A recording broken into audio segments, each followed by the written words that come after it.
Assalamualaikum anak-anak, masih semangat ya belajar jarak jauhnya? Sekarang kita sudah memasuki semester 2, yaitu tentang materi puisi rakyat. Yang akan kita bahas sekarang adalah mewarisi nilai luhur dan mengkreasikan puisi rakyat.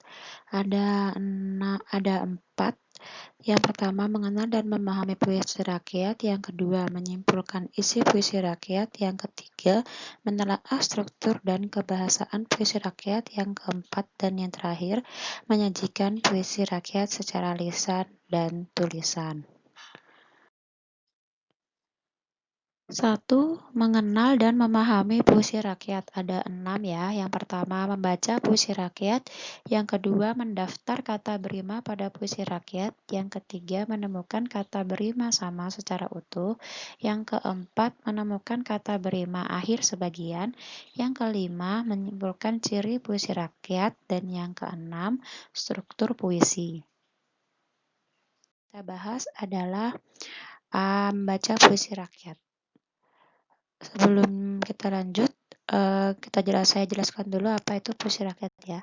Puisi rakyat merupakan kesusastraan rakyat, warisan nenek moyang yang memiliki nilai-nilai dan berkembang dalam kehidupan masyarakat. Puisi ini merupakan jenis puisi lama, sehingga terikat dengan struktur dan ciri, baik dalam hal panjang dan pendek suku kata, lemah tekanan suara maupun rima serta isi.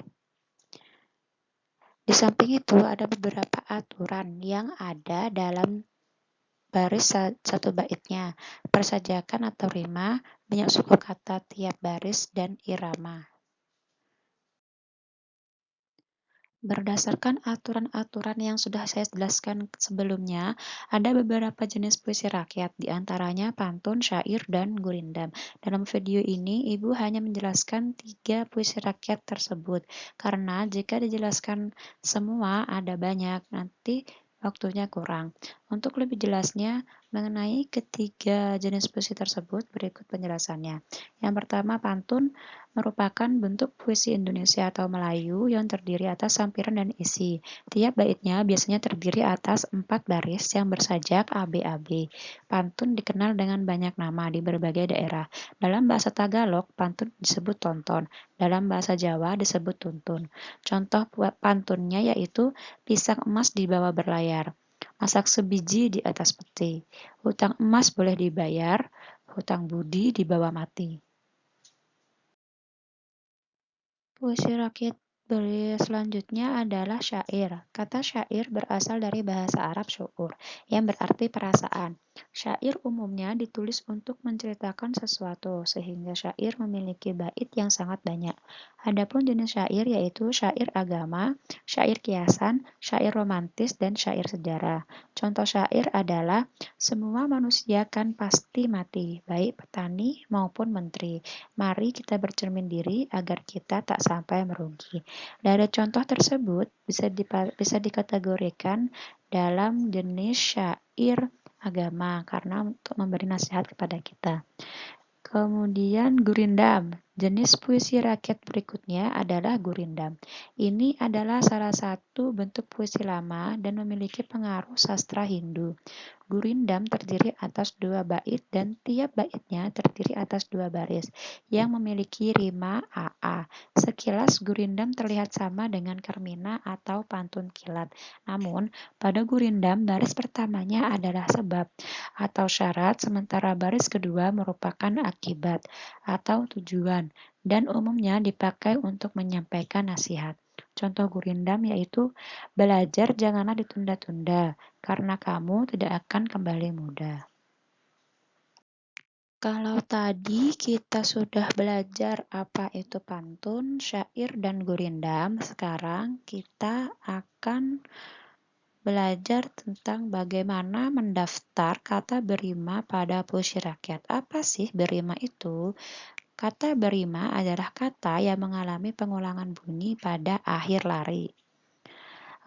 Lari itu sama dengan baris ya, jadi kalian cari kata yang sama akhirnya pada masing-masing baris. Contoh berima pada pantun yang sudah Ibu jelaskan pada slide sebelumnya, yaitu ada kata berlayar, peti, dibayar, mati. Kata berlayar sama dengan dibayar, kata peti sama dengan mati. Kemudian kata berima pada syair. Ada 4 juga. Yang pertama ada mati, kemudian menteri, diri, dan merugi. Di baris atau di lari pada gurindam ada 2, yaitu tunda dan muda. Semoga sampai sini kalian paham ya. Oke, sebelumnya kalian sudah belajar tentang apa itu kata berima. Sekarang kita akan membagi 2 kata berima. Yang pertama ada menemukan kata berima sama secara utuh. Utuh di sini adalah kata yang mempunyai penggalan kata atau 3 suku kata. Misalnya, contoh di sini ada pantun yaitu berlayar. Kenapa disebut kata berima utuh? Karena mempunyai 3 suku kata. Maksudnya bagaimana? Kata berlayar dibagi menjadi 3 yaitu ber, kemudian la, kemudian yar. Ini yang dinamakan suku kata. Jadi ada 3, berlayar, kemudian di, strip ba, strip yar. Nah, ini yang dinamakan 3 suku kata. Kemudian selanjutnya di syair ada 2 juga, yaitu menteri dan merugi. Disebut kata berima secara utuh karena mempunyai 3 suku kata, 3 sampai 4 suku kata ya, yaitu menteri, kemudian merugi. Jadi ada 3 suku kata sehingga bisa disebut sebagai kata berima sama secara utuh. Dalam gurindam pada contoh yang Ibu berikan sebelumnya tidak ada kata berima secara utuh. Selanjutnya menemukan kata berima akhir sebagian. Nah, kata berima akhir sebagian ini hanya memiliki 2 suku kata.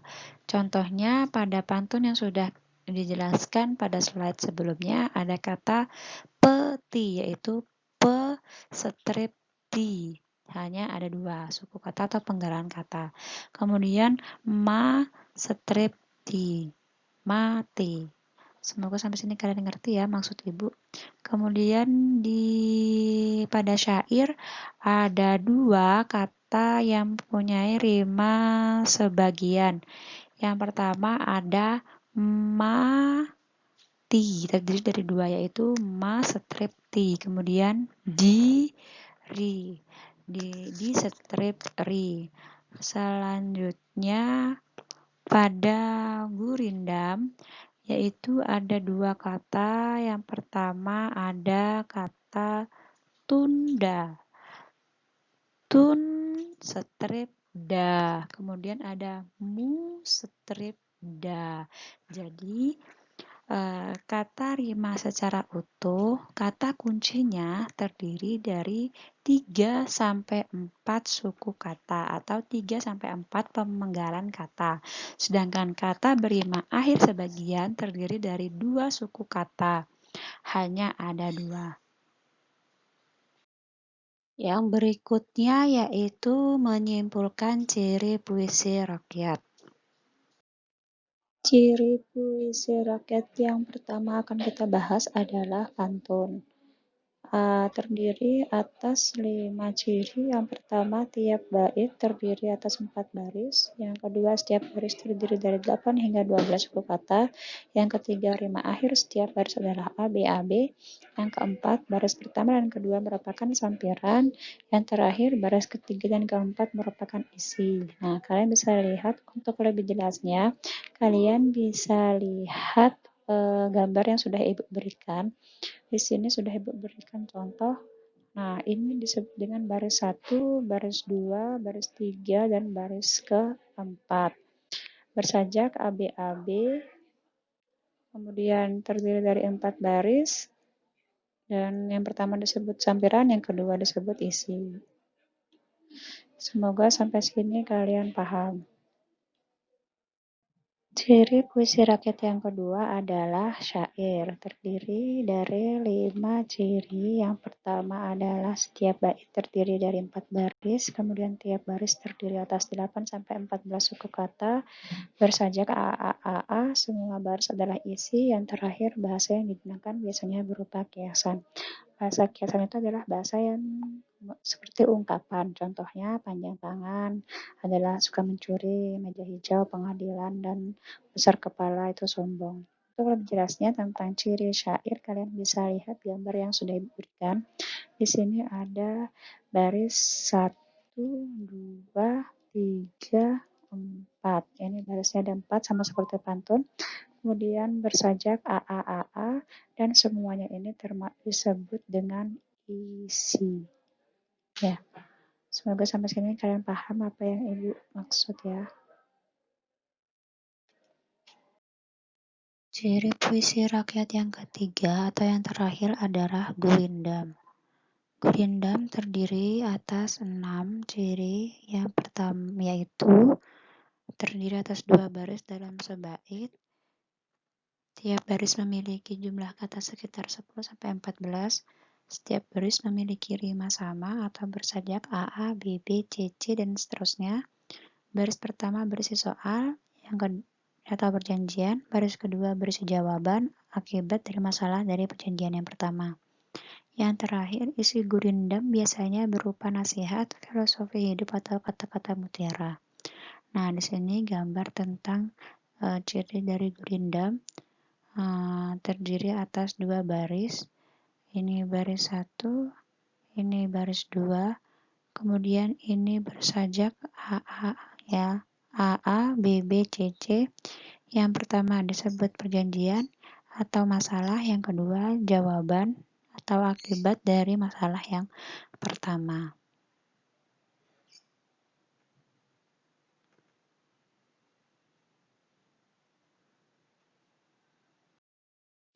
Kita lanjutkan ke bagian yang F, yaitu struktur puisi. Struktur puisi ini dibagi menjadi 2. Yang pertama struktur fisik, yang kedua struktur batin. Struktur fisik itu meliputi rima, imajinasi, diksi atau pilihan kata. Kata konkret adalah kata yang menjelaskan, kemudian majas atau gaya bahasa, tipografi adalah cara penulisan puisi. Kemudian struktur batin terdiri dari tema, rasa, nada, tautun, kemudian amanat. Sekarang kita masuk ke bagian kedua, yaitu menyimpulkan isi puisi rakyat. Di sini Ibu hanya menggunakan 3 contoh puisi rakyat. Yang pertama ada menyimpulkan isi pantun, yang kedua menyimpulkan isi gurindam, dan yang terakhir menyimpulkan isi syair. Untuk lebih jelasnya kita simak slide berikutnya. Puisi rakyat pertama yang akan kita simpulkan adalah pantun. Contoh pantunnya, ibu pergi membeli baju. Baju dibungkus lalu dibayar. Janganlah engkau kepala batu, nasihat ibu harus didengar. Apa simpulannya? Simpulannya yaitu patuhilah nasihat ibu agar kita menjadi anak yang baik dan tidak sombong. Jika seperti ini, pantun dikategorikan ke dalam pantun nasihat. Berikutnya yang kedua yaitu syair. Contoh syairnya, sahabat sejati itu abadi, tak perlu lagi aku cari. Andai kita tak bersua lagi, alangkah hancurnya hati ini. Tak hanya suka mari berbagi duri, aku siap ada di sisi. Tak perlu ragu lagi untuk datangi, mari bersama bahagiakan hati. Simpulan dari syair tersebut kurang lebih mengingat sahabat sejati yaitu selalu mengingat dan mengenangnya kapanpun waktunya dalam suka maupun duka. Kurang lebih seperti itu. Puisi rakyat yang ketiga adalah gurindam. Contoh gurindamnya, jika hendak mengenal orang yang berilmu, bertanya dan belajar tiada jemu. Simpulannya, kita haruslah rajin bertanya kepada orang pandai dan berwawasan jika ingin pintar. Kita masuk ke bagian selanjutnya, yaitu bagian yang ketiga, menelaah struktur dan kebahasaan puisi. Yang akan kita bahas pertama adalah menelaah struktur pantun, yang kedua menelaah struktur dan bahasa gurindam, yang terakhir menelaah struktur dan aspek kebahasaan syair. Yang pertama yaitu menelaah struktur pantun. Contoh pantunnya adalah ambillah kapas menjadi benang, ambillah benang menjadi kain. Kalau kamu ingin dikenang, berbuat baiklah dengan orang lain. Contoh telaahnya, struktur penyajian pantun 2 larik sampiran. Ini 2 larik sampiran. Kemudian yang ini 2 larik isi. Nah, 2 larik pertama, ini larik pertama. Untuk masuk pada isi larik 3 dan 4. Untuk masuk larik 3 dan 4 ini ya. 3 dan 4. Kemudian makna isi pada larik 1 dan 2, yaitu ini dengan larik 3 dan 4 tidak berhubungan. Jadi mereka ini tidak ada hubungannya.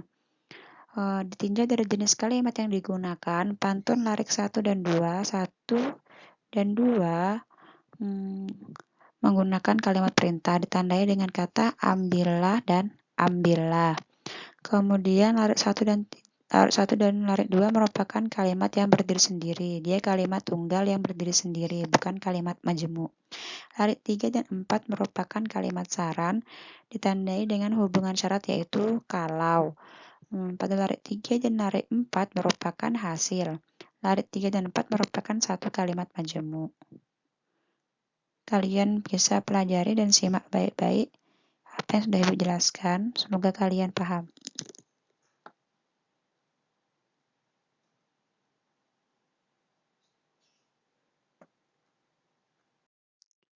Selanjutnya yaitu struktur gurindam. Bagaimana cara menelaahnya? Perhatikan dulu gurindamnya. Dengan orang tua jangan pernah melawan. Kalau tidak mau hidup berantakan. Telaahnya, struktur penyajian gurindam 2 larik merupakan isi yang berhubungan. Jadi ini dan ini saling berhubungan. Kemudian larik 1 merupakan syarat terjadinya keadaan pada larik 2. Ini syarat terjadinya ini. Ditinjau dari jenis kalimat yang digunakan, gurindam tersebut menggunakan kalimat dengan pola hubungan syarat ditandai dengan kata kalau. Pada larik 2, kondisi atau keadaan jika syarat dilakukan. Nah, jika kamu melawan orang tua, maka hidupmu akan berantakan. Kurang lebih contohnya seperti itu. Berikutnya kita akan menelaah struktur syair. Contoh syairnya adalah, wahai muda, kenali dirimu, ialah perahu tamsil hidupmu, tiadalah berapa lama hidupmu, ke akhirat jua kekal hidupmu. Hai muda arif budiman, hasilkan kemudi dengan pedoman, alat perahumu jua kerjakan, itulah jalan membetuli insan. Perteguh jua alat perahumu, hasilkan bekal, air dan kayu. Dayung pengayuh taruh di situ, supaya laju perahumu itu. Contoh telaahnya yaitu struktur penyajian syair 1 bait terdiri atas 4 larik. Jadi ini 1 bait, ini 2 bait, ini 3 bait. Nah, pola rima A, ini sama terakhirnya, ini kemudian pakai U, ini U, ini U, dan ini N. Bebas kalau syair ya, tidak ada aturan, boleh yang jelas akhirnya sama. Kemudian keempat, larik syair merupakan isi dan terkait dengan satu sama lain. Dengan bait-bait lainnya. Ditinjau dari jenis kalimat yang digunakan, syair tersebut larik 1 menggunakan kalimat untuk menyapa menggunakan wahai. Wahai atau juga bisa hai. Larik 2 dan 3 merupakan kalimat perintah kepada generasi muda yang disapa pada larik 1.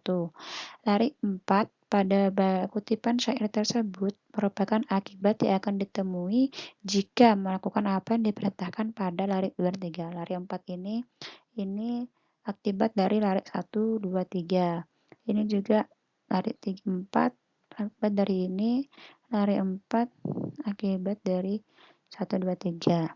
Pilihan kata yang digunakan pada syair tersebut merupakan kata bersifat simbolik dan ungkapan lama.